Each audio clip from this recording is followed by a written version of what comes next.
Bonjour et j'espère que vous allez bien. Mon nom est Maxime Ouimet de Goal Elite Group, québécois-français qui habite en Floride depuis maintenant 3 ans avec un visa E2. Et maintenant, on est spécialiste dans la création de start-up pour faire sauver le maximum d'argent à des investisseurs qui s'en viennent s'installer ici en Floride avec leur commerce. Parce que la transition n'est pas toujours facile et avec nos 3 années d'expérience et les dizaines de Québécois français qu'on connaît ici en Floride, bien, ça nous a permis d'évaluer les forces et les faiblesses de chaque business. Donc, je vous explique l'erreur majeure qu'on a faite ici en démarrant. La grosse majorité des gens font la même chose. On arrive ici en Floride, on le sait que ça prend un bail, ça prend une location d'un local à quelque part pour obtenir un visa E2. Et donc, qu'est-ce qu'on fait? C'est qu'on se met à être à la recherche de local un peu partout. Et souvent, on ne connaît pas les secteurs, on n'a pas prospecté. Ça fait pas des années qu'on habite ici. De un, c'est une des raisons du pourquoi les clients canadiens, européens peuvent nous engager. Pendant que vous êtes au Canada ou en France et que vous n'avez pas mis les pieds ici, des fois, on peut regarder sur Google Maps, sur Internet, la géolocalisation, puis on regarde, puis on dit ça semble correct. Mais vous n'avez pas les pieds physiquement ici. Donc, à partir du moment que les clients nous engagent pour mettre en place un commerce, bien, nous, on va faire de la prospection pour ce client-là. On va aller se promener dans le secteur, on va prendre des photos, on va prendre des vidéos et on va être capable de vous l'envoyer à distance pour vous dire, oh, Colin Debin, on a regardé ça finalement, puis la rue ou ce secteur-là, ça avait de l'air beau, mais tout de suite à côté, c'est un petit peu plus épeurant. Tout de suite à côté, on voit que c'est un quartier qui est plus démuni.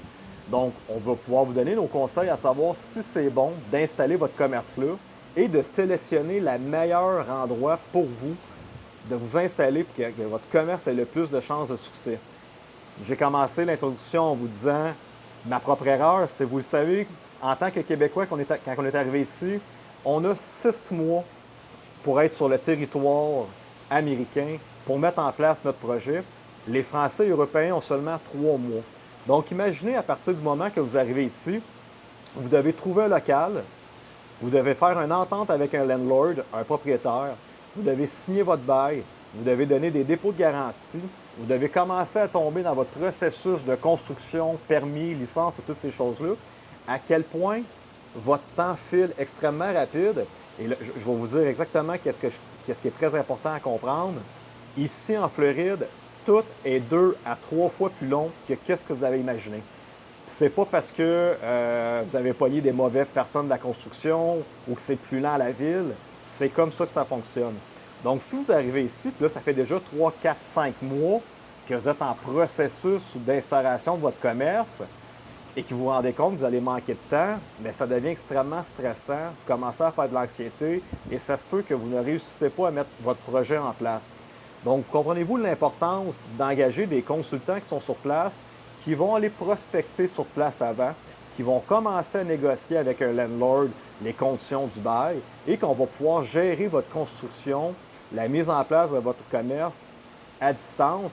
Et vous, ça va vous permettre de venir une fois de temps en temps pour voir l'évolution des travaux, mais sans calculer votre temps de façon en long terme sur le processus. Vous avez une équipe sur place qui s'occupe de tout ça. Et bien, ça vous permet de magasiner un local qui va vous donner une meilleure source, une meilleure possibilité de réussite.